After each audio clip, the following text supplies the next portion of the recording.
There are things that come from the stars that are not wonders, not the specific category of thing that humanity had spent centuries imagining when it looked up at the night sky and asked the question that every species eventually asked, are we alone? The answer that humanity had constructed in its imagination was almost always some version of the same answer: contact.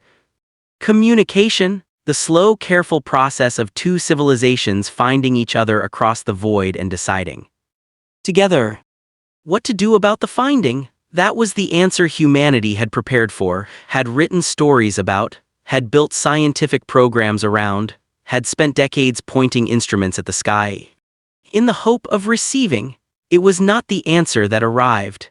The answer that arrived did not come with signals or transmissions or the careful diplomatic overture of a civilization that understood the weight of first contact. It came with a sound, a single sound, that the people of Chicago heard approximately 3 seconds before everything changed: the sound of something moving through the atmosphere at a speed that the atmosphere was not designed to accommodate. Not a meteor, not debris, something that was moving at that speed, by choice. The crater it made when it hit the ground was not large. That was the first thing that was wrong. Something moving at that speed should have made a crater that ended the conversation about Chicago entirely, should have produced an impact event that the geological record would remember for millennia. The crater was the size of a large room, because the thing that had made it was not a rock, was not debris, was not anything that transferred its energy to the ground in the way that physics expected things moving at that speed to transfer their energy.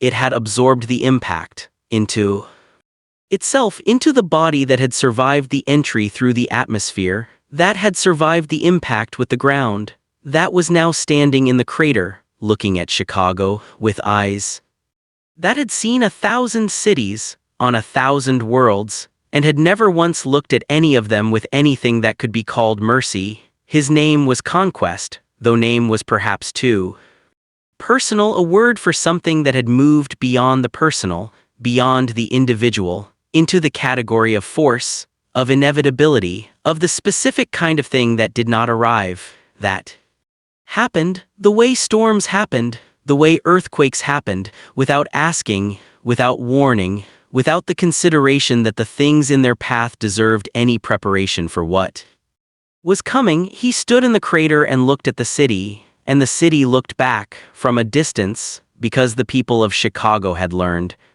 in the years since the world had changed, that certain things required distance, that certain arrivals were not the kind you walked toward, they were the kind you ran from, while hoping that whatever had arrived would find something more interesting than you. Conquest was not interested in the people of Chicago, not in any individual sense. The people of Chicago were not the point. They were never the point. The point was the message. The Viltrumite Empire sent messages in specific ways, not through transmissions, not through diplomats, through presence, through the specific, undeniable, impossible to misinterpret presence of something that had arrived on your world, that was standing in a crater of its own making, that was looking at your city with eyes that had seen 1,000 cities and had never once been impressed by any of them.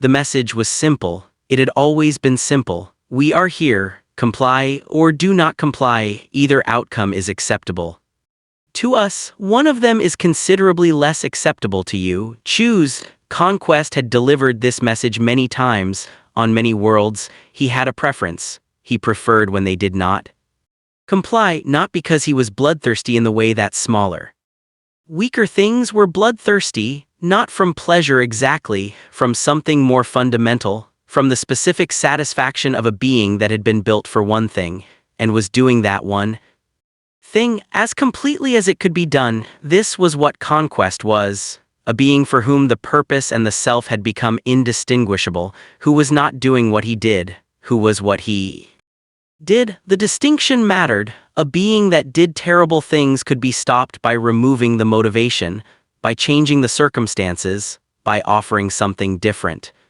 A being that was the terrible thing could only be stopped by stopping the being entirely. The Global Defense Council received the alert 47 seconds after impact. Cecil Stedman was in the Situation Room in 30, which was the kind of response time that years of managing the specific category of problems that Cecil managed had produced.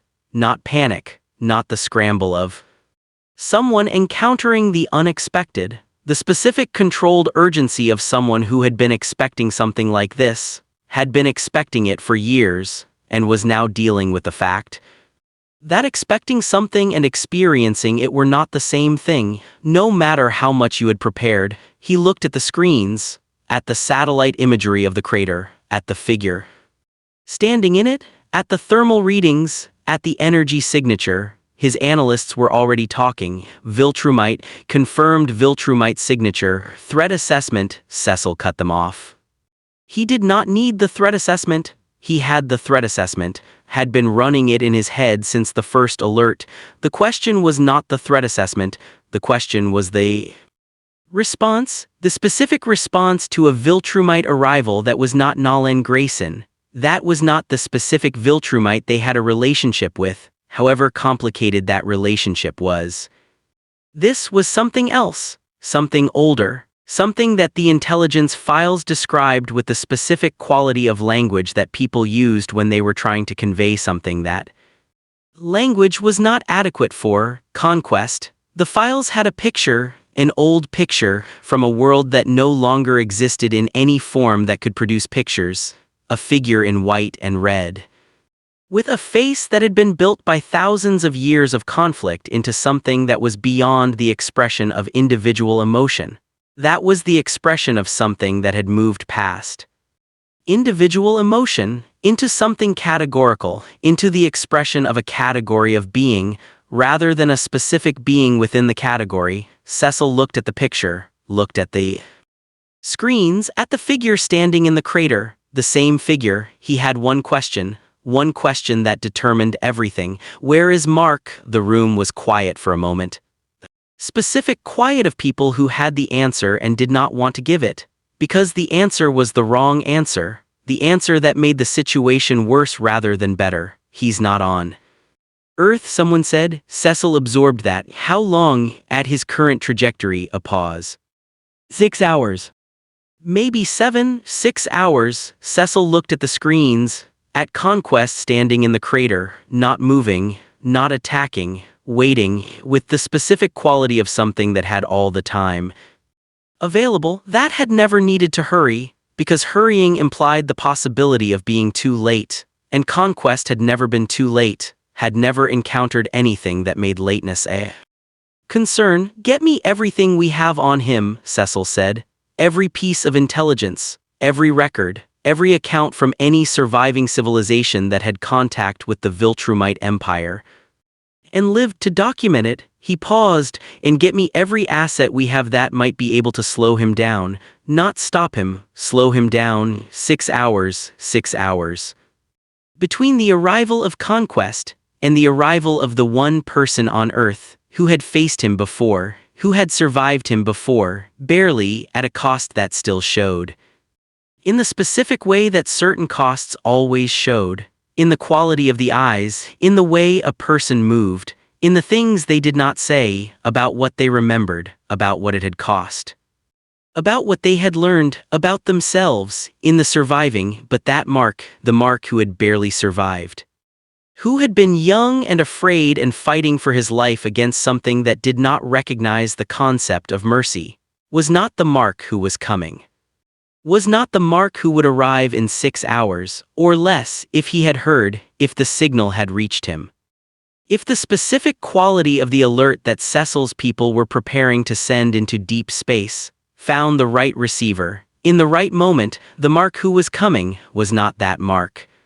Had not been that Mark for a very long time. The Mark who was coming had done things that young Mark, standing in a crater in Chicago, fighting for his life, could not have imagined. Had won wars that young Mark could not have conceived of entering, had lost things that young Mark had not yet had to lose, had become. Over years and decades and the specific grinding process of being the thing that stood between everything and the things that wanted to destroy everything. Something that was not simply a hero. Not simply a protector, not simply the son of Omni-Man, something that the universe had a word for, that Earth was only beginning to understand. Emperor, not because he had taken the title. Not because he had sought it, because the universe had decided, through the specific democratic process of every civilization that had ever been in the path of something terrible. Looking for the thing that would stand between them and the terrible, and finding him, every time, standing there, already, as if he had known, as if he had always known. That this was where he would be, when it mattered. He was coming, 6 hours, maybe less, and Conquest was waiting, in a crater in Chicago, in the city where the first fight had happened. Where the young Mark had nearly died, where the cost of surviving had been paid in full, in blood, and something more than blood. In the specific currency that only certain kinds of fights demanded, the currency of who you were before, and who you were after, and whether the after was worth the before. Conquest waited. With the patience of something that had never needed to be anything other than patient, because patience and impatience were both functions of uncertainty, of not knowing how things would go. Conquest knew how things would go. He had always known. They went the way he made them go. They always had, they always would, until they didn't, and the possibility of until they didn't was so remote, so far outside his accumulated experience, that it registered not as a possibility, but as an abstraction, a theoretical condition that the universe permitted in principle, but that he had never encountered in practice. He waited, in the crater, in Chicago, for whatever was coming, for whoever was coming.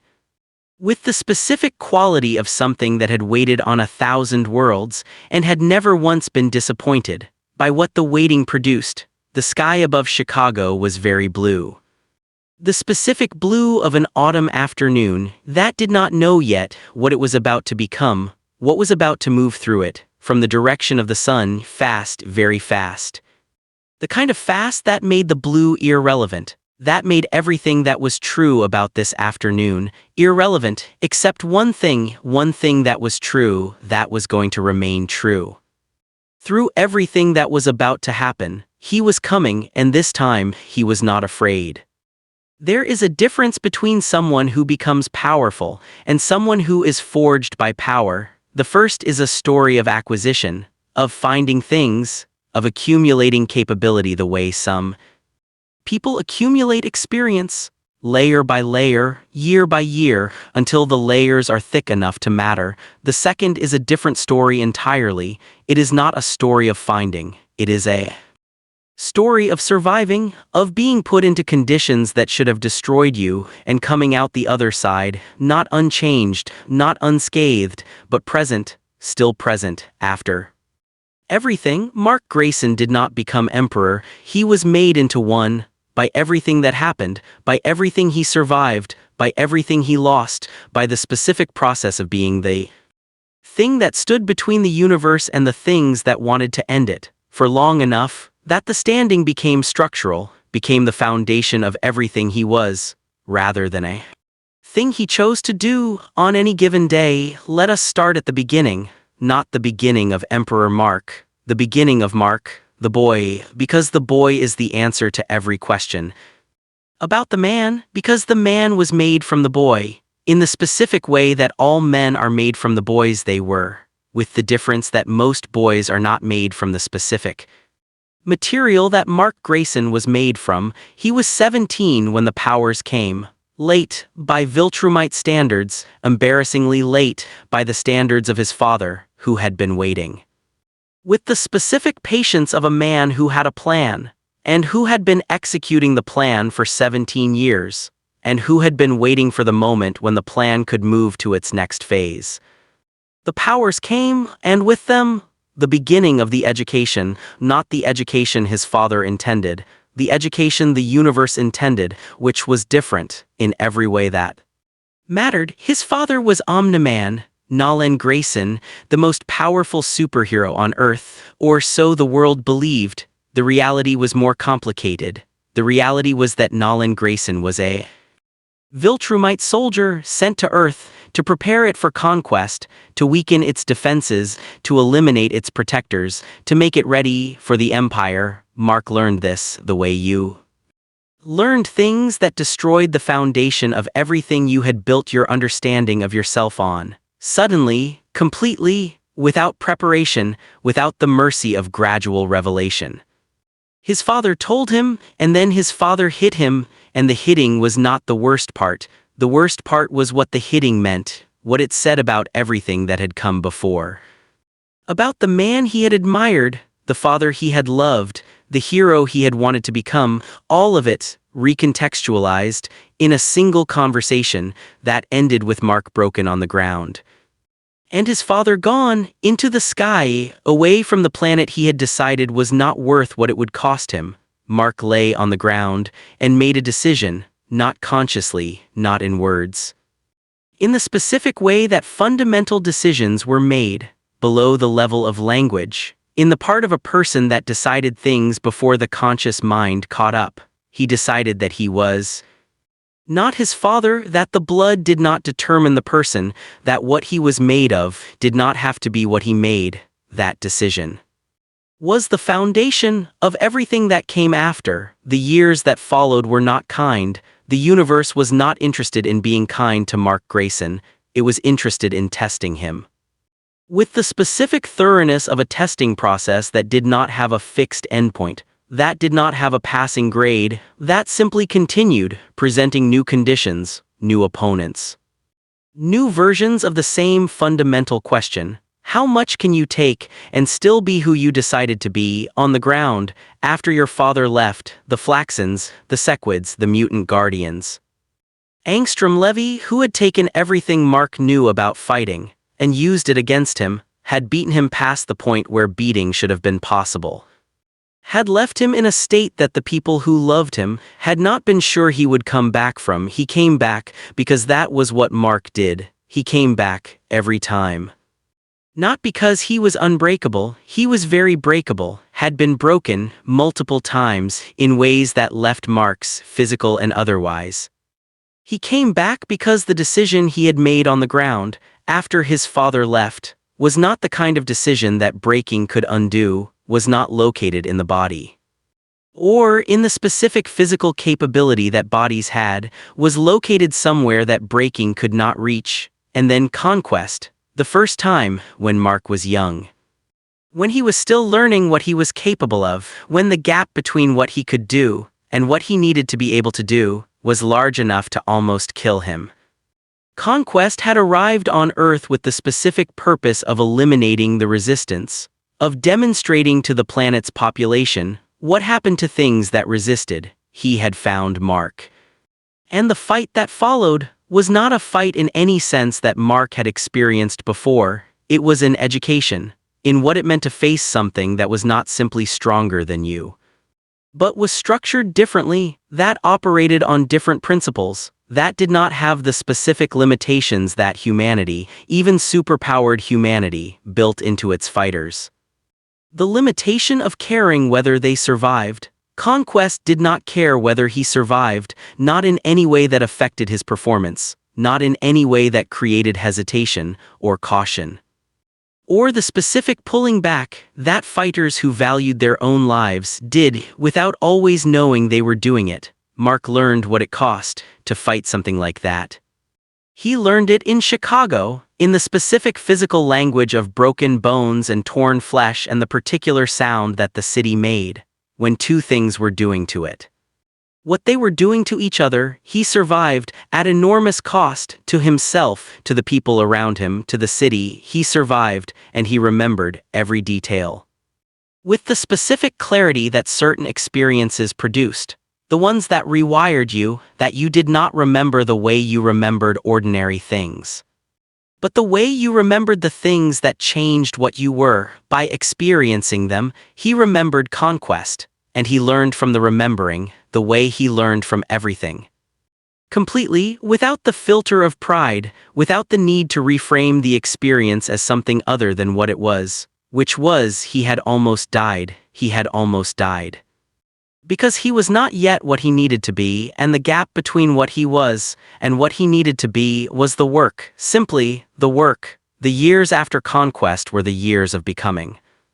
Of closing the gap, not through the accumulation of power exactly. Power was part of it. Viltrumite physiology continued to develop, continued to strengthen with age, with use. With the specific process of being tested, at the edge of what was possible, and surviving, each survival making the edge slightly further than it had been before. But power was not the whole of it. The whole of it was something harder to name, something that experienced fighters had, that young fighters did not. That could not be acquired through training alone, could only be acquired through the specific thing that training was supposed to prepare you for, but never fully could, the thing itself. The real thing, the fight that mattered. Mark had those fights, more of them than any person should have, more of them than he would have chosen, if choice had been available. The Viltrumite War, which was not a fight, was a campaign, months of the most sustained conflict, against the most physically capable opponents that the universe contained. Mark fought in it. Not as a soldier following orders, as someone who had decided that the outcome of the war was his responsibility, in the way that he had decided, since the ground, after his father left. That certain things were his responsibility, not because anyone had assigned them, because no one else was going to do them, and they needed to be done. He fought Thrag, the Grand Regent of the Viltrumite Empire, the most powerful Viltrumite alive. The being that Conquest served, that Conquest feared, in whatever limited way Conquest was capable of fear. Mark fought Thrag multiple times, each time at the cost of everything he had, and then more. The final fight was inside a sun. Let that sit for a moment. Inside a sun, two beings trading blows in the interior of a star, in conditions that should have been the end of both of them, in conditions that were the end of one of them. Mark came out of the sun, Thrag did not. What came out of the sun was not the Mark who had gone in, not entirely. The Mark who came out had been changed by the interior of a star, in ways that went beyond the physical. In ways that the physical was simply the visible expression of. The Mark who came out of the sun had done something that no Viltrumite had ever done, had killed the Grand Regent. Had ended the reign of the being that had defined what the Viltrumite Empire was, for longer than most civilizations had existed, and in the aftermath, in the specific space that opened up. When the thing that had been organizing the chaos was gone, the universe looked at Mark Grayson and made a decision. The civilizations that had survived the Viltrumite Empire, the ones that had been waiting for the thing that would change the calculus, looked at the man who had come out of the sun, and said, "You, not as a request, as a recognition. You are the thing we have been waiting for, you are the organizing principle, that replaces the one that is gone, you are what comes next." Mark had not wanted it, that was important. The not wanting was part of what made the recognition valid, because the universe had learned, from long experience, that the beings who wanted power were rarely the beings who should have it. And the beings who did not want it, who took it only because the alternative was something worse, were the ones who used it the way it needed to be used. He took it because the alternative was something worse, because without a center, the civilizations that had survived would begin doing to each other what the Viltrumite Empire had done to them. Because power vacuums were not stable, were never stable, and the instability always cost, the people who could least afford the cost. He took it and became what he had not planned to become, what he had never imagined becoming. On the ground in Chicago, after his father left, Emperor, the title carried weight, not the ceremonial weight of a crown. The functional weight of responsibility at a scale that the word responsibility was not built to contain. Responsibility for civilizations, plural. For the specific fragile project of beings choosing to organize themselves in ways that produced something better than chaos, for the maintenance of a peace that was always one bad decision away from not being peace anymore. He carried it the way he had always carried things, without complaint, without the performance of carrying, simply with the specific quality of someone for whom carrying was not a choice, but a condition of being who they were in the world they were in. What did Emperor Mark look like? Compared to the boy who had gotten his powers at 17, who had stumbled through his first fights, who had been broken by Angstrom Levy, who had nearly died against Conquest. The comparison was not simply one of power, though the power was different, was considerably different. Viltrumite physiology at full development, after decades of the specific stress testing that Mark's life had provided, was not the physiology of a young man, was not even the physiology of Omni-Man, at his prime, was something that existed at the upper edge of what Viltrumite biology was capable of producing. When pushed past every limit, repeatedly, for long enough, the comparison was also one of something harder to quantify. Something that showed in the way he moved, in the way he assessed, in the specific economy of a fighter who had stopped needing to think about fighting, who had internalized it. Past the level of thought, into the level of reflex, of instinct, of the body knowing what to do. Before the mind had finished asking the question, young Mark had fought with effort, with the visible expenditure of concentration, with the specific quality of someone applying themselves to a problem that required application. Emperor Mark fought the way experienced fighters fought, the way masters of anything moved, without the visible effort, not because it was not difficult, but because the difficulty had been absorbed into the body, into the self, until it was simply what he did. When he did it, there was something else, something that was harder to name, but that everyone who had met Emperor Mark had noted, in their own way, in their own language, the weight, not the physical weight, the other kind, the kind that accumulated. In people who had been responsible for things, at the scale Mark had been responsible for things, for as long as he had been responsible for them, it was not sadness. Though sadness was part of it, it was not exhaustion. Though exhaustion was part of it, it was the specific quality of someone who had, a very long time ago, stopped being surprised by what the universe asked of them, who had made peace, imperfect peace, ongoing peace, with the fact that the asking did not stop, would not stop. And who had decided, in the way that he had decided everything important, below the level of language, in the part of him that decided things, that this was acceptable. That the asking was acceptable because the alternative was not being asked, which meant there was no one to be asked, which meant the things that needed doing were not getting done, which meant the cost of his absence was paid by people who had not chosen to pay it, and that was not acceptable, had never been acceptable, would never be acceptable.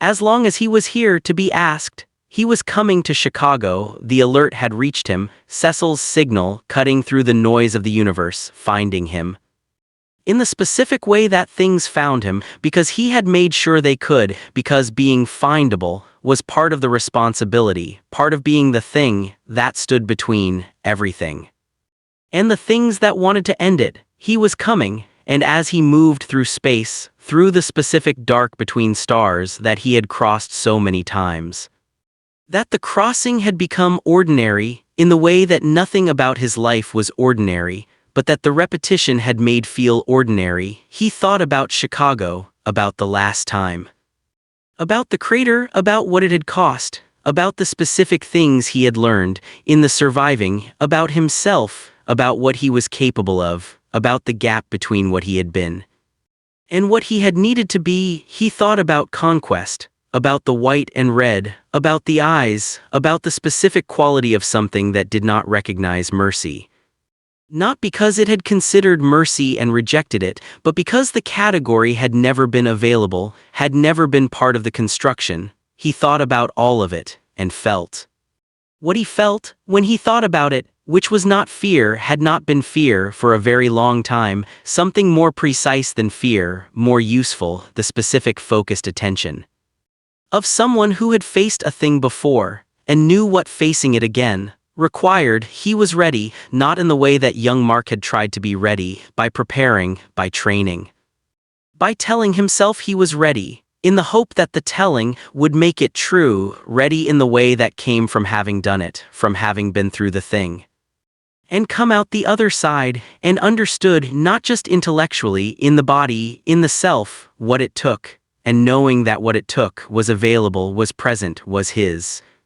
Chicago was ahead, getting closer, the blue sky of an autumn afternoon that was about to become something else, something that would be remembered by the people in it for the rest of their lives, however long their lives turned out to be. After today, he came through the atmosphere, fast, the way he always came through the atmosphere, without ceremony. Without announcement, simply arriving, because arriving was what the moment required, and he was very good, after everything, at giving moments what they required. Chicago appeared below him. And in it, the crater, and in the crater, the white and red, Conquest, waiting, as he had been waiting, with the patience of something that had never been disappointed. By what the waiting produced, Mark looked at him from above, from the height, with eyes that had seen considerably more than the last time they had looked at this specific thing. In this specific city, he descended, slowly, not because he needed to descend slowly, because slow was the right speed for this moment, for the specific quality of what this was, a return to the place where something had been decided. The first time, incompletely, because he had not been what he needed to be. The first time, he was what he needed to be. Now he landed 10 feet from Conquest, and looked at him, and Conquest looked back with those eyes that had seen 1,000 worlds and had never once been impressed by any of them. And for the first time, in a very long time, something moved in those eyes, something small, something that the eyes were not accustomed to containing, not fear, not yet, recognition. The recognition of something that had encountered this before, and was now encountering it again, different, considerably different from what it had been the last time. Mark Grayson, Conquest said, his voice the same, as it had always been, as it would always be, flat, certain, the voice of something that had never needed inflection. Because inflection implied the possibility of multiple outcomes, and Conquest had never believed in multiple outcomes. Conquest, Mark said, his voice different from the last time.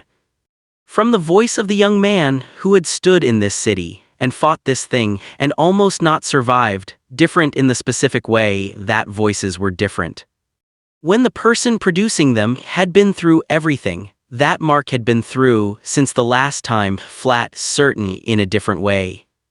Not the certainty of something that had never been uncertain, the certainty of something that had been uncertain many times and had found, on the other side of each uncertainty, that it was still there, still present, still itself. The crater was quiet. Chicago was quiet, in the specific way that cities were quiet when they understood that what was about to happen was not something they had the language for yet, but that they would, after they would find the language, after two beings in a crater in Chicago, looking at each other across everything that had happened since the last time they had been in this city together. The last time had been decided by what Mark was not yet. This time would be decided by what he had become. The first thing Conquest did was nothing. That was unexpected, not the nothing itself. Conquest was capable of stillness, had demonstrated it in the crater, in the hours of waiting before Mark arrived. The unexpected part was the quality of the nothing. The last time they had been in this city together, Conquest had not been still, had not waited, had arrived and immediately begun the work, the specific work of demonstrating to a planet what happened to planets that resisted. The stillness now was different. It was the stillness of assessment, of something that had encountered a variable that its model had not fully accounted for, that required looking at before acting on. Conquest looked at Mark with the eyes that had seen 1,000 worlds, and was seeing something those eyes had not seen before, not this specific configuration, not this version of the thing that stood before him the last time. Mark Grayson had been readable in the specific way that young fighters were readable, where they were going to move, what they were going to do, how they were going to respond to pain, to pressure, to the specific experience of encountering something that was considerably more than they were. Young fighters broadcast, the body showing everything, the tension before a strike, the flinch before impact, the specific quality of someone who had not yet learned to make themselves unreadable. The man standing in the crater now was not broadcasting, was not showing anything, was simply standing with the specific quality of someone who had learned the hard way that showing things was a liability and who had spent enough time having that lesson reinforced. That the not showing had become structural. Conquest updated his assessment in the specific way that very experienced fighters updated assessments, without showing that they were doing it. Without the tell of recalibration, simply incorporating the new data into the ongoing model and adjusting what came next accordingly. Mark was doing the same thing, reading Conquest. Not the way he had read him the last time, which had been reactive, responding to what was happening, rather than anticipating it, the reading of someone who was processing too much. Too fast, under too much pressure, to do anything more than respond. This reading was different, proactive, the reading of someone who had seen this before, who remembered it in the specific detail that certain experiences were remembered, and who was cross-referencing what they were seeing now with what they remembered, looking for the delta, the difference between then and now. What had changed, what had not changed, what the unchanged things told you about what was coming. Conquest had not changed. That was the first thing Mark confirmed. Not fundamentally, the white and red, the bearing, the specific quality of something that existed entirely in the present moment, without the weight of past or future that most beings carried, simply here, now, entirely, in this moment, in this crater, doing this thing, without the part of consciousness that second-guessed or reconsidered or asked whether the thing being done was the right thing. Conquest had not changed, which meant the fight was going to be, in certain fundamental ways, the same fight. What had changed was Mark, and the question was whether what had changed was enough. You're different, Conquest said, not a greeting, not a preamble, an assessment delivered aloud in the flat voice of something that stated what it observed, without the social framing that most beings put around their observations. Yes, Mark said. How? Conquest said. Not a question exactly, a demand for data, the request of something that wanted to complete its model before committing to action.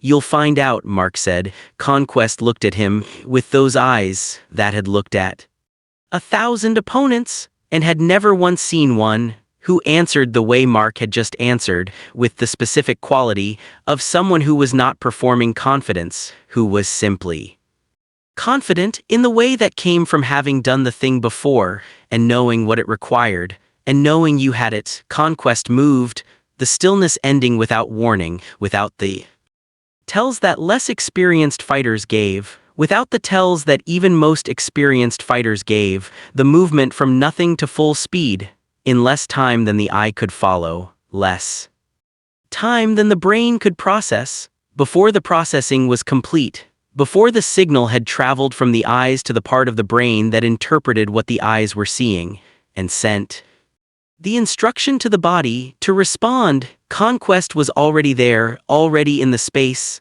where Mark had been. A fraction of a second before, Mark was not there. He had moved, not in response to seeing Conquest move, in response to knowing Conquest was about to move. Before the move began, the difference between reactive and anticipatory was the difference between being where the strike landed and being somewhere else. When it did, Conquest's fist hit air. He did not express surprise, did not have the tells of something that had expected to connect, and had not simply processed the new position of the target and adjusted. The second strike came from a different angle, lower, faster, testing whether the first movement had been luck or something else. Mark moved again, same quality, not reacting, anticipating, reading the setup of the strike from the position of the body before the body had committed to the strike. The air where he had been hit again, The crater was quiet for a fraction of a second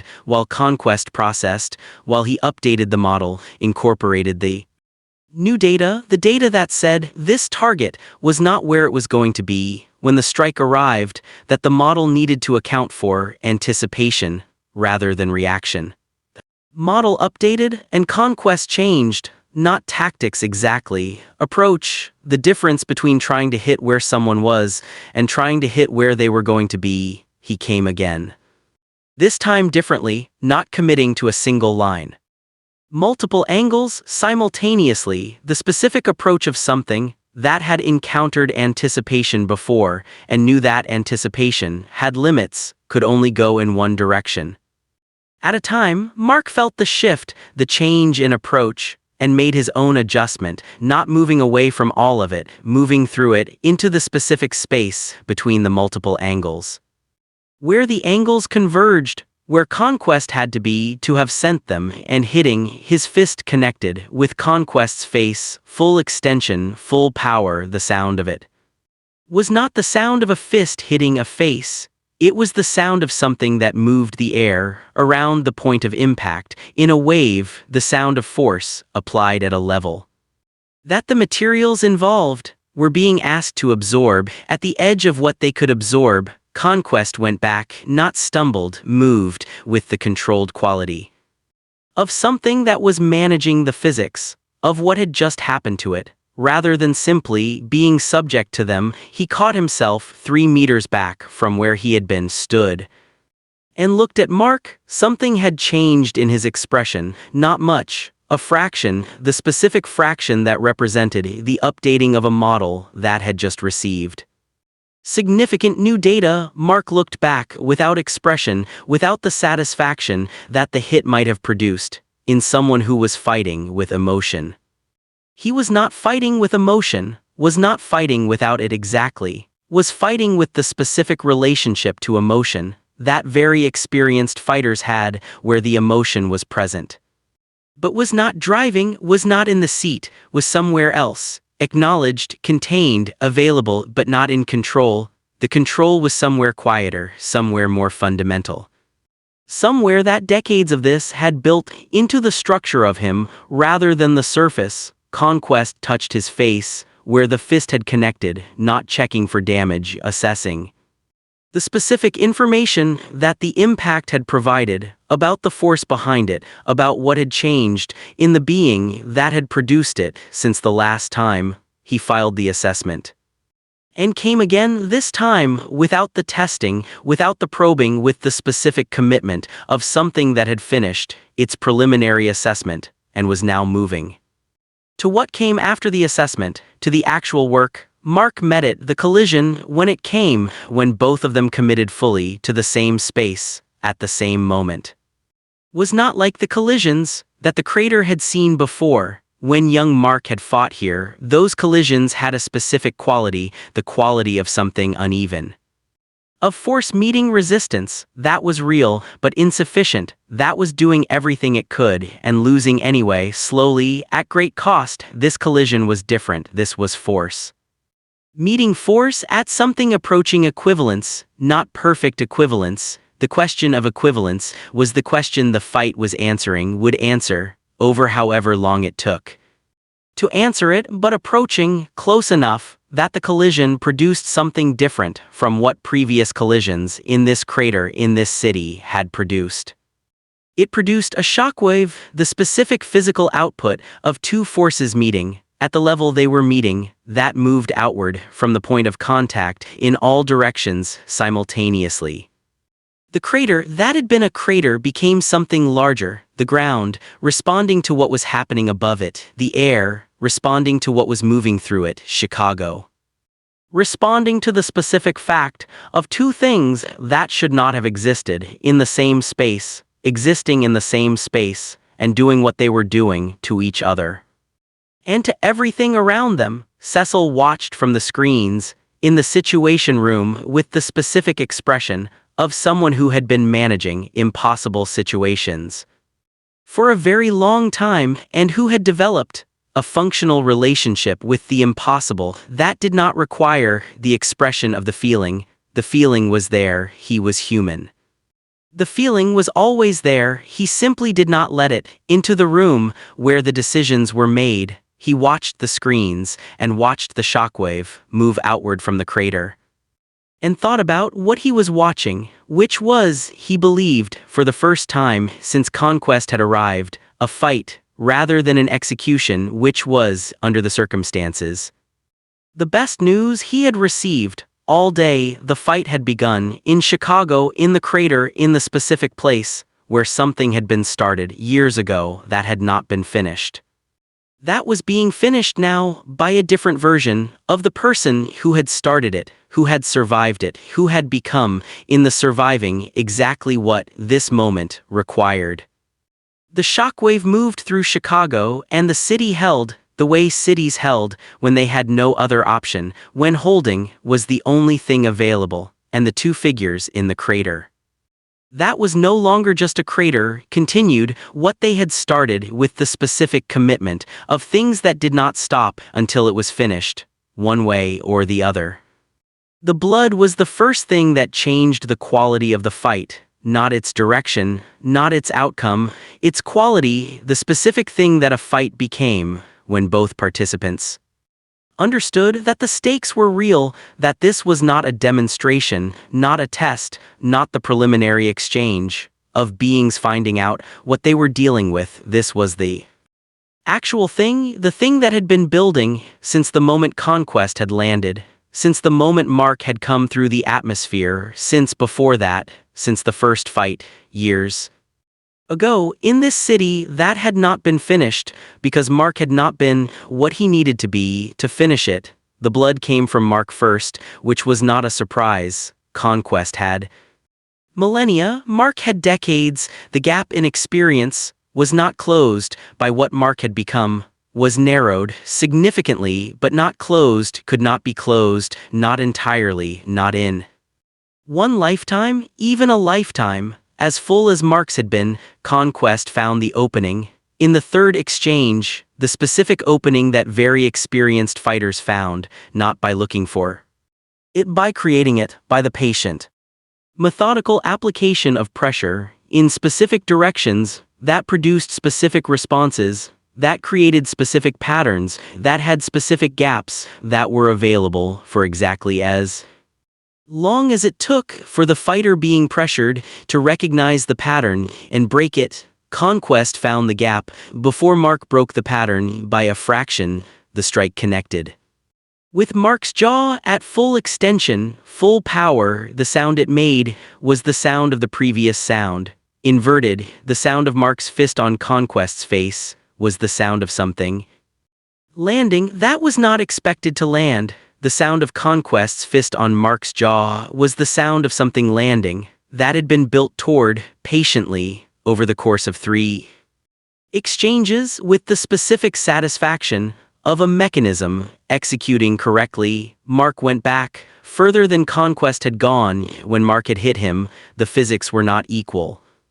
Conquest was stronger, not overwhelmingly, not in the way he had been stronger the last time, when the gap had been the gap between a seasoned Viltrumite soldier and a teenager who had had his powers for a handful of years. The gap now was measurable, rather than categorical, but measurable gaps still produced outcomes. Mark hit the ground, rolled, was on his feet before Conquest had covered half the distance between them. The recovery time was different from the last time.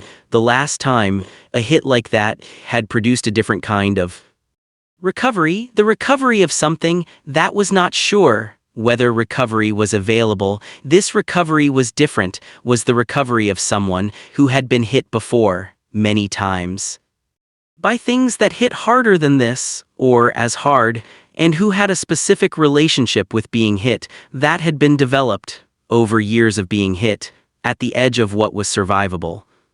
And surviving, the relationship was not comfortable, was not the absence of pain, was the management of pain, the specific skill of continuing to function, while the body processed what had just happened to it, without letting the processing interrupt the function. Mark was on his feet, and there was blood from the jaw, from where the skin had split, under the force of the impact. He touched it, not to check. He knew what it was, to feel it, the specific grounding quality of physical sensation in a moment that required being grounded. Present, entirely here, not in the memory of the last time, not in the calculation of the next thing, here, in this moment, in this crater, with this opponent, now. Conquest saw the blood, and something happened. In the eyes that had seen 1,000 worlds, something that was not quite what it had been before the blood, not hunger exactly. Something more refined than hunger, the specific quality of something that had confirmed what it had suspected, that the target was, despite everything, despite the changes, despite the decades, despite Thrag, despite the sun, despite all of it, still bleedable, still subject to the fundamental physics that everything biological was subject to, eventually.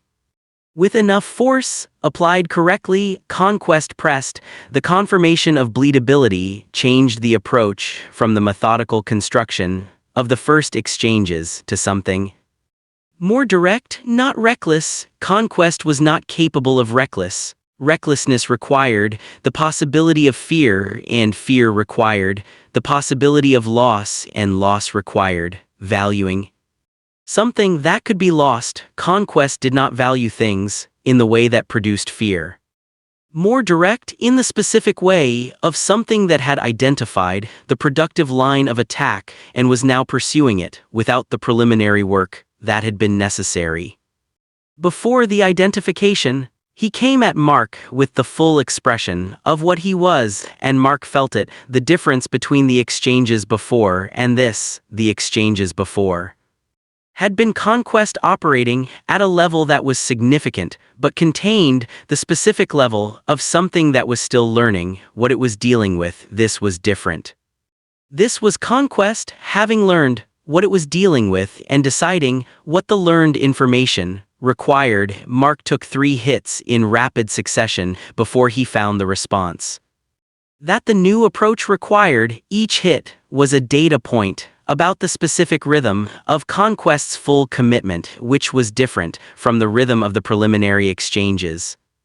Faster in some dimensions, less variable in others, the commitment producing a pattern that the preliminary exchanges had not had because the preliminary exchanges had been designed to not have patterns. Full commitment, by its nature, sacrificed variability for force. Mark filed the data while his body was absorbing the hits, while the blood from the jaw was joined by blood from other places, the nose, the eyebrow, the specific architecture of his face, responding to the physics of what was happening to it. He filed the data.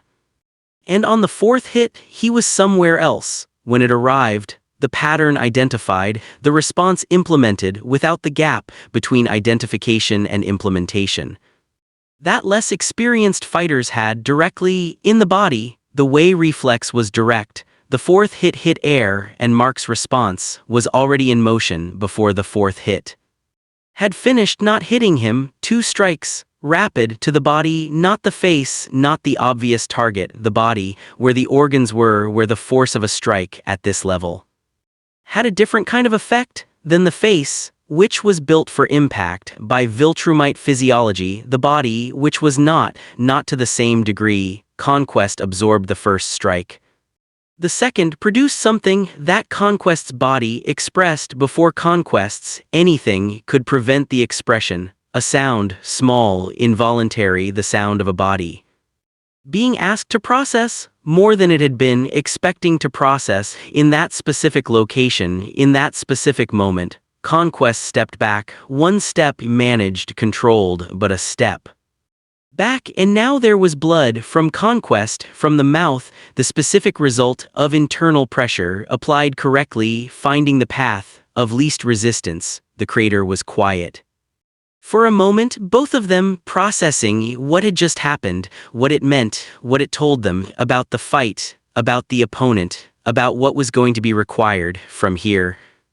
Mark looked at Conquest, at the blood, from the mouth, felt something that was not satisfaction, was not triumph, was something quieter, more fundamental, the confirmation of something he had needed to confirm, not intellectually. He had known intellectually, in the body, in the specific way that the body needed to know things that were going to be required of it, the confirmation that this was a fight that could be won, not easily, not without cost, but won. Conquest looked at the blood from his own mouth with the specific quality of something encountering a date, a point that its model had not fully accounted for, not the blood itself. The blood was information, was acceptable, was the kind of data point that updated the model without changing the fundamental direction of the model, the specific data point that his model had not fully accounted for was the quality of the thing that had produced the blood, the recognition that was in those eyes, now that had not been there the last time, the recognition of something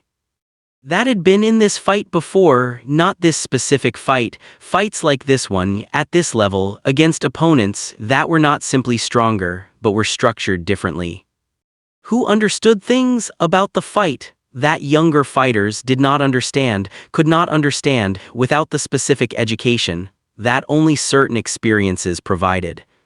Conquest had been in those fights fewer times than Mark had been in the fights that shaped him, but he had been in them, and he recognized the quality of someone who had also been in them and had learned what they taught. The fight changed. After the blood, the way fights changed when both participants understood what they were actually in. The preliminary work was done, the assessment, the feeling out, the specific process of two things, learning what they were dealing with was complete, or complete enough that what came next was the actual fight, rather than the preparation for it. What came next was harder than what had come before for both of them, in the specific way that things got harder when the full attention of the thing you were fighting was on you, rather than on the assessment of you. Conquest brought everything, not the contained version, not the methodical version. Everything with the specific quality of something that had decided that the standard approach was not sufficient for this target and was adjusting to what sufficiency required. Mark met it with everything he had, which was, he was discovering in the specific way that you discovered things about what you had, only in the moments that required all of it. More than he had known he had. The fight moved out of the crater, into the city, into the specific urban architecture of Chicago that had been here the last time and was here again, taking the same punishment from the same two forces that had, the last time, left it considerably worse than they had found it. Buildings that had been built by people who had not anticipated being in the path of this specific kind of conflict, responded the way buildings responded to forces that had not been factored into their construction, by ceasing to be the specific shape they had been and becoming instead the specific shape of buildings that had encountered something that was not in their structural calculations. The people of Chicago were not in the buildings. Cecil's people had been working since the moment Conquest arrived on the specific problem of making sure the people of Chicago were not in the buildings. When the buildings became what buildings became in this kind of fight, they had had 6 hours, they had used them, the buildings came down and the people were not in them, which was, Cecil reflected from the screens, about the best outcome available given the circumstances. The fight continued through the city that had been cleared of everything that could be cleared, through the specific geography of a place that had not been designed for this, but that was absorbing it, the way it had absorbed everything that had happened to it before, with the specific resilience of things that had no other option than to absorb and continue. Mark bled and Conquest bled, and Chicago absorbed it.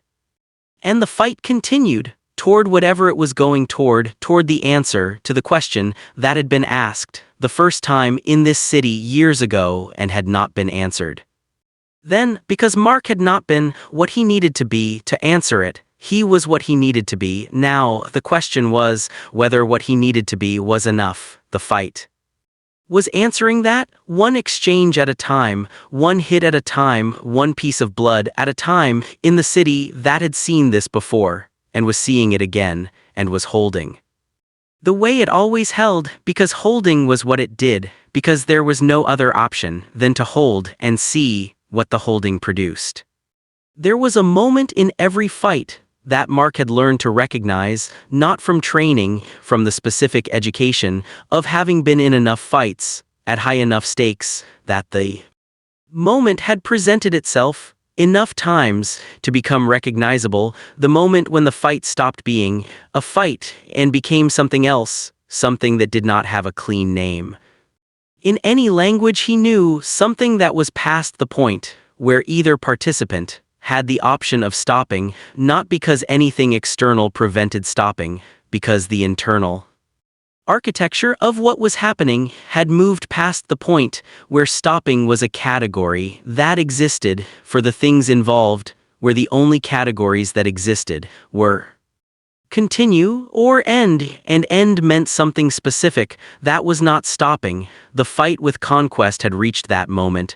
Mark felt it in the specific way that you felt things that had become structural rather than conscious, below the level of thought, in the part of him that had been built by everything he had survived into something that recognized the shape of things before the conscious mind had finished processing the shape of them. The fight had been going for 40 minutes, which was a long time for a fight at this level, at the level where the forces involved were the forces involved here. Most fights at this level were decided in seconds, in the specific compressed violence of two things that were capable of ending each other, encountering each other, and one of them being faster or stronger or better positioned in the fraction of a second that decided it. This fight had not been decided in the first fraction of a second, or the second, or the hundredth, because the gap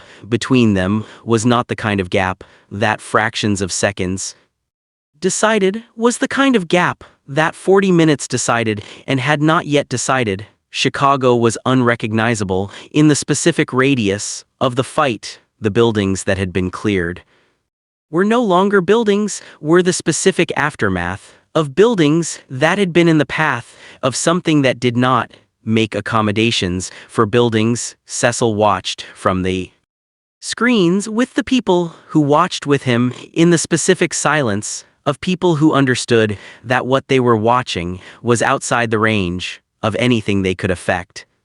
That the only thing available to them was watching, and hoping that the watching produced the outcome that the hoping was hoping for. Mark was bleeding from 7 places he had counted, not from concern, from the specific habit of someone who needed to know the state of what they were working with. 7 places, none of them critical, in the sense that critical meant immediately limiting, in the sense that they were all in the process of closing. Viltrumite healing at full development was significant, was part of what the decades had produced, along with the strength, along with the speed, along with the specific refinement of every capability that the biology contained and that the life had demanded. He was healing while fighting, which was the correct approach to a fight that had been going for 40 minutes and showed no signs of being near its end.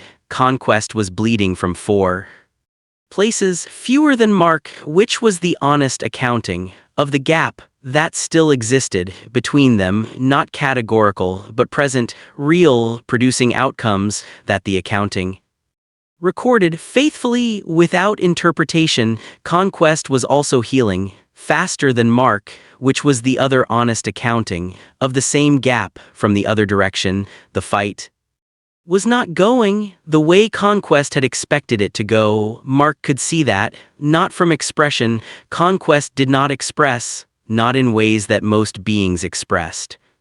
From the specific quality of how Conquest was fighting, which had changed 3 times in 40 minutes, each change an adaptation to something Mark had done, that Conquest's model had not fully accounted for 3 adaptations in 40 minutes was more adaptations than Conquest typically made in a fight of this duration, because typically by 40 minutes.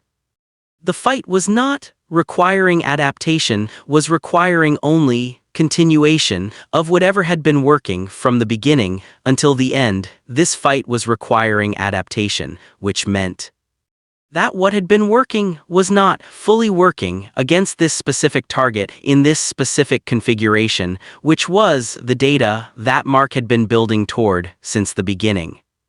Not consciously, not with a plan, with the specific approach of someone who understood that in a fight, you could not beat this level with a plan, you could only be present completely in each moment and let the moments accumulate into an outcome that the presence had built without the plan knowing what it was building. The moments had accumulated into something that Mark could feel in the specific way that experienced fighters felt the shape of a fight without seeing it from the outside, without the perspective that the outside provided.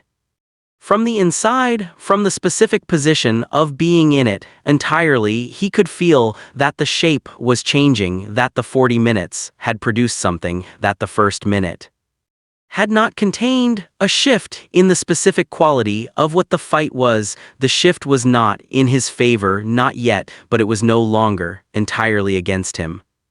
Which was different from the beginning, when the direction of the fight had been clear, and the question had been only how long before the direction produced its inevitable result.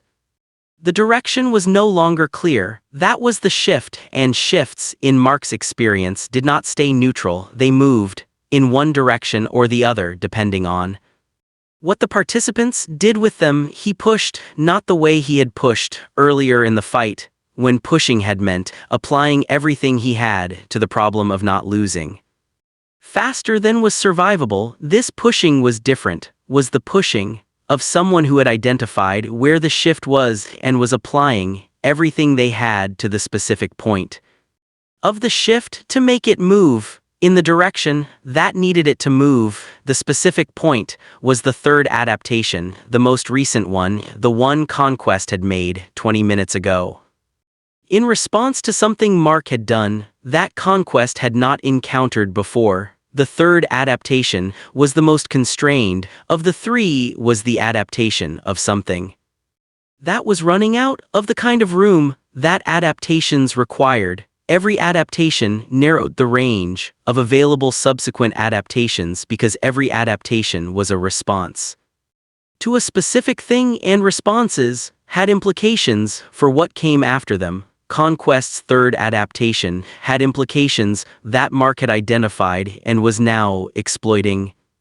Not with satisfaction, not with the emotion of someone who had found what they were looking for, with the specific focused application of someone who had found the thing and was doing what the thing required to be used correctly, completely, without hesitation, because hesitation at this level, in this moment, was not something he could afford. Had never been something he could afford, would not be something he could afford for as long as this fight lasted. Conquest felt the shift in the specific way that Conquest felt things. Not with the emotional response of something that had preferences about how things went, with the functional recognition of something that assessed what was happening and incorporated the assessment into the ongoing operation. What was happening was that the fight was not going the way fights went when Conquest was in them, that the target was not responding to the things that targets responded to in the ways that targets responded, that the adaptations were producing diminishing returns in the specific way that diminishing returns presented in systems that were being asked to respond to something that was not yielding the way the system expected things to yield under the force being applied. He applied more force. It was the logical response to diminishing returns from the current level. Apply more until the returns were no longer diminishing, or until the thing being applied to yielded in the way that sufficient force eventually produced yielding from everything in his experience, everything yielded, eventually. To sufficient force, he applied more force, and Mark, for the first time in 40 minutes, went down, not the managed going back of the earlier exchanges, not the controlled retreat. That absorbed impact and converted it into information and distance, down the ground, hard, the specific quality of a body that had been asked for 40 minutes to do what it had been doing, and had just been asked for more than the 40 minutes had left for the asking. Conquest stood over him for the second time in this city. Over this specific person, in this specific position, the echoes of the first time were present in the specific way that places held echoes of what had happened in them, not literally. In the way the body held echoes of places it had been and things that had happened in those places. Mark was on the ground, the same ground, different version of the same position. He had been in the last time with one difference. The last time he had not known whether getting up was possible. This time he knew it was possible because he had gotten up. From worse, many times he got up, not quickly, not with the specific explosive recovery that youth provided, the recovery that did not require the conscious acknowledgement of what had just happened before it happened. He got up with the specific deliberate quality of someone who was choosing to get up, who understood what getting up required, and was applying what was required without drama, without the performance of getting up, simply getting up because it was what the moment required, and he had always given moments what they required. Conquest looked at him, getting up, and something moved in those eyes that had seen 1,000 worlds and had seen many things get up after being put down. What moved was not respect. Conquest did not produce respect in the way that most beings produced respect. It was not surprise. Conquest had updated his model to include the possibility of this was something that did not have a clean name in any language that Conquest used, because the languages that Conquest used had not been built to contain this specific category of experience, the experience of something that would not stay down, not because staying down was not the logical outcome of what had been applied to it, but because staying down was not something it was going to do regardless of the logic that recommended it. Mark stood and looked at Conquest and said for the first time in the fight anything out loud. He said in the flat certain voice that was his voice now, after everything, after the sun, after Thrag, after all of it. I've been here before. Conquest looked at him. I know, Conquest said. You almost didn't leave, Conquest said. Almost, Mark said. He moved, not with the anticipatory quality of the earlier exchanges, not with the reading of what was coming before it came, with something different, something that was not about the reading or the anticipation or any of the technical accumulated expertise of decades of this, something that was about the decision that he had made the first time he had been here on the ground in this city. The decision that the blood did not determine the person, that what he was made of did not have to be what he made. He moved and he brought everything, not the technical everything of someone applying their full capability to a problem, the other everything, the everything that was underneath the capability that the capability was built on, the decision. The specific decision of someone who had decided a long time ago what they were and had spent every moment since being it, completely, without reservation, without the part that held back for self-preservation. He brought it, all of it, into the fight, into this specific moment, in this specific city, against this specific thing that had been here before. That he had been here before, that was going to end, here one way or the other, no mercy. He did not have mercy for what Conquest was, for what Conquest represented. For the specific category of thing that came to worlds and did what Conquest did to them, no retreat. There was nowhere to retreat to. That was not also the world he was responsible for. The people he was responsible for, and responsibility did not retreat, could not retreat, was not built with the architecture of retreat. He moved, and Conquest moved, and Chicago held as it always held because it had no other option and because holding was what it did. The fight entered its final phase without announcing that it was the final phase. Without the specific quality of something that knew it was ending, it simply was the final phase because everything had led to it and nothing was left after it except the answer to the question that had been asked since the beginning: who walks away? The final phase of a fight at this level did not look like what people imagined. When they imagined fights at this level, people imagined speed, blinding speed, the specific visual language of something moving too fast to follow, of the eye trying to track and failing, of afterimages and the sound of impact, arriving after the impact itself because the impact had happened before the sound had time to catch up. People imagined power, the overwhelming expression of force at a scale that the word force was not built to contain, craters and shockwaves, and the specific aftermath of things that had been structures becoming things that were no longer structures. People imagined all of that, and they were not wrong. Those things were present in the final phase as they had been present throughout. What people did not imagine, what the stories did not capture, was the other thing, the thing underneath the speed and the power and the specific visual language of two things doing what they were doing to each other and to everything around them. The thing underneath was will, simple, unadorned will at the level the fight had reached. After 40 minutes of everything, that 40 minutes contained the physical capabilities of both participants were not the deciding factor, not anymore. The physical capabilities were the medium through which the deciding factor expressed itself. The deciding factor was will. Which one of them was going to keep going when the rational response to the state of their body was to stop when the accumulated damage had reached the level where the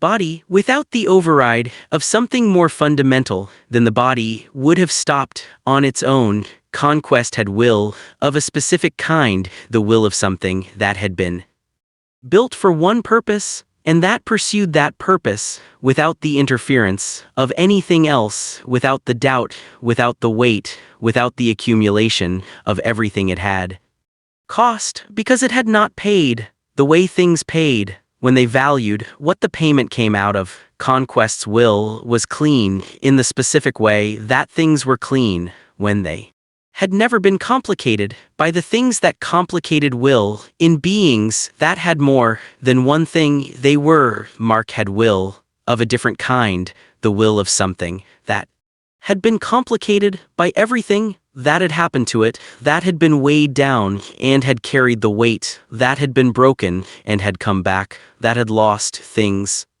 that mattered and had kept going, not because the going was easier after the losing, but because the going was what the losing required of someone who had decided what they were and was being it completely without reservation. Mark's will was not clean, was complicated, was the will of someone who had looked at everything that could have made them stop and had found in every case that stopping was not available, not because they could not stop, but because stopping meant something that was not acceptable, and the not acceptable was always larger than the stopping. The two wills met in the final phase of the fight in the specific way that wills met when the physical medium through which they expressed themselves had been reduced to the point where the medium was almost irrelevant, and what was left was the wills themselves, directly without the buffer of full physical capability between them. Mark felt it in the specific way he felt everything important below the level of thought in the part of him that had been built by everything. He had survived into something that recognized the shape of things without needing to process them through the conscious mind first. He felt that the fight was at the place where it was going to be decided, not by capability, by something else, by the answer to a question that both of them had been answering since the beginning, without Knowing that that was what they were doing, the question was not who was stronger. The question was not who was faster or more experienced or more capable in any of the dimensions that fights were usually decided by. The question was, what are you fighting for, and is it enough? Conquest was fighting, because fighting was what he was, because the mission was the mission, because the Viltrumite Empire had sent him, and what the Viltrumite Empire sent, completed what it was sent to complete. That was what Conquest was fighting. For the completion, the mission, the specific satisfaction of a purpose being fulfilled, Mark was fighting for something that did not fit in a single word or a single sentence. For the people of Chicago who were not in the buildings, because Cecil's people had spent 6 hours making sure they were not, for the planet below that had no idea what was being decided on its behalf in a crater in a city that was absorbing what was happening to it because it had no other option for the civilizations that had looked at him when the thing that had organized the chaos was gone and said you and trusted that you meant something for Amber, for the people he had loved and lost, whose loss was not the end of what they had meant, but the weight of it carried forward into everything after, for the boy who had gotten his powers at 17, who had stumbled through his first fights, who had been on the ground in this city after the first fight with Conquest and had made a decision that the blood did not determine the person. That decision was what Mark was fighting for. Still, after everything, still, the proof of it, the ongoing, daily, moment-by-moment proof that the decision had been correct, was correct, would be correct for as long as he kept being. What the decision required him to be, he pushed with everything that was left after 40 minutes of this, which was not, everything he had started with was considerably less. Was the specific remainder of someone who had given a great deal to get to this moment, and who had in this moment the remainder and the will to use it completely. He hit Conquest in the specific place that the 40 minutes had shown him was the place, not the face, not the body, the place that Conquest's own adaptations had revealed in the process of making them, the place that the third adaptation had left exposed in the specific way that adaptations left things exposed when they were made under pressure. Rather than from choice, he hit it with everything that was left after everything that had already been spent. The sound of it was different from the sounds that had come before. Not louder, not more violent, different in the specific way that the sound of something ending was different from the sound of something continuing. Conquest went down. Not the managed retreat of the earlier exchanges, not the controlled absorption of something that was processing what had happened and incorporating it into the ongoing operation. Down the ground, hard in the specific way that bodies went down when the thing that had been keeping them up had been sufficiently addressed. Mark stood over him, breathing in the specific way of someone who had been doing what he had been doing for 40 minutes and whose body was communicating the full accounting of what that had cost. In the only language bodies had for that kind of accounting, he looked at Conquest, at the white and red that was now more red than it had been at the beginning, at the eyes that were open, that were looking at him from the ground with the specific quality that those eyes had when they were processing something that their model had not accounted for. The model was updating in real time. Mark could see it in the quality of the processing. Conquest was not done, was not finished, was not at the end of what he was capable of, was down. For the moment, being down and finished were not the same thing for something like Conquest. Mark knew that, knew what being down and not finished required from him in this moment. He had a choice, the choice had a shape that he recognized, had faced versions of before in other fights, at other moments, when the thing that needed to be ended was down and not finished, and the ending was available if he chose it. He looked at Conquest, at the eyes, still processing, still updating, still present in the specific way. That Conquest was always present, entirely, in the moment, without the weight of past or future, simply here, now, being what he was in this moment, as in every moment. Mark thought about what Conquest was, about what he represented, about the 1,000 worlds, and what had happened to them, about what happened to worlds that did not have what Mark had.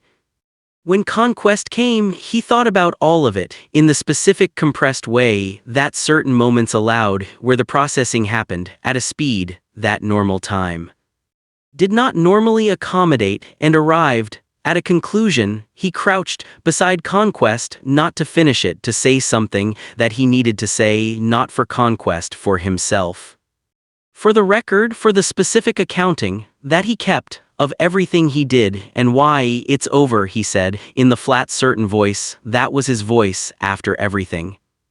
Conquest looked at him. For now, Conquest said, his voice the same, as it had always been, flat, certain, even here, even from the ground, even in this, because certainty, for Conquest, was not a condition that the position of the body affected. For now, Mark agreed. He stood, he looked at Chicago, at what was left of it, in the specific radius of the fight.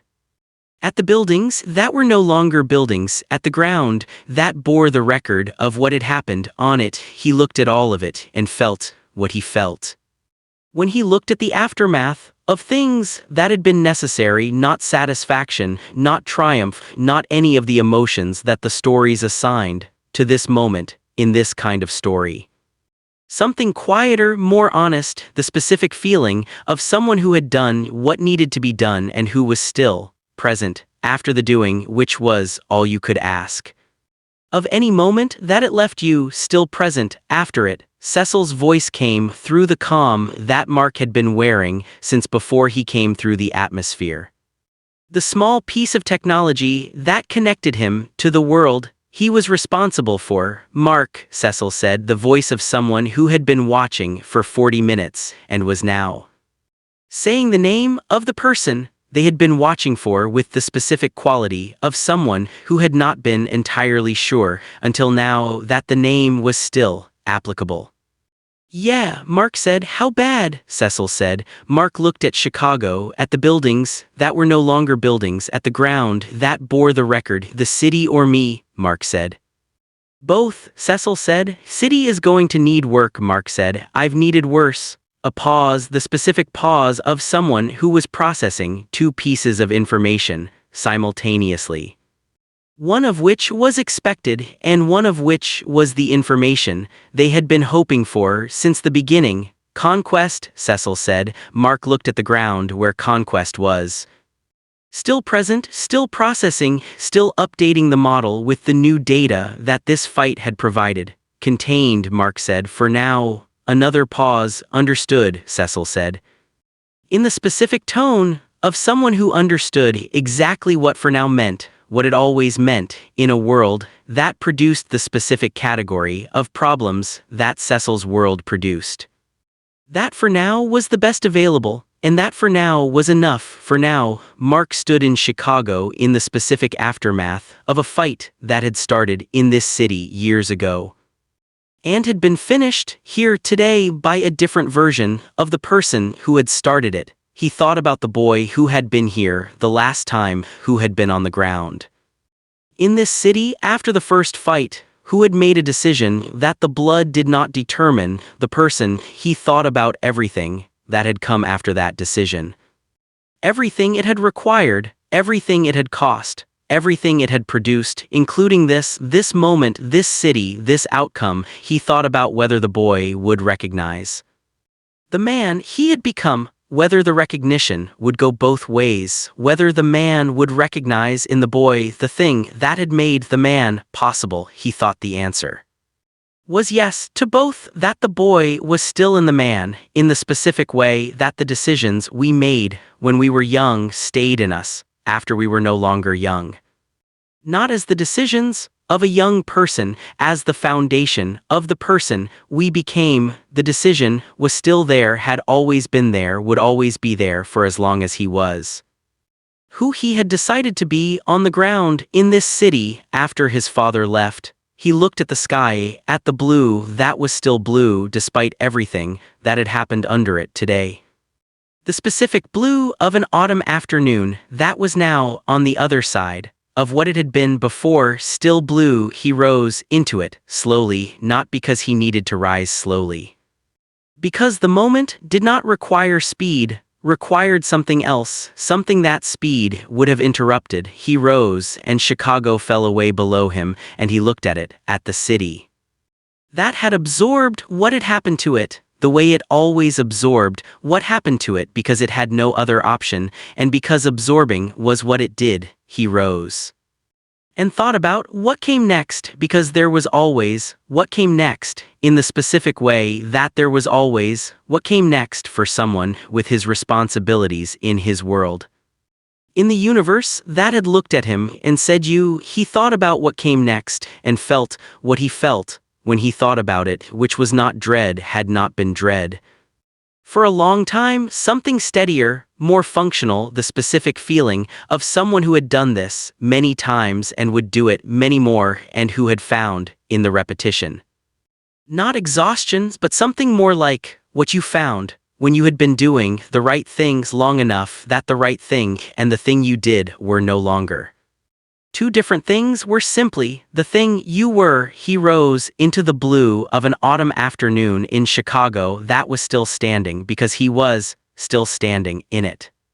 With it, for it, as he had always been, as he would always be, for as long as being was what was required of him, which was, he had learned, a long time ago, always, it was always what was required, and always was acceptable, because he was Mark Grayson, and always had never been too much to ask.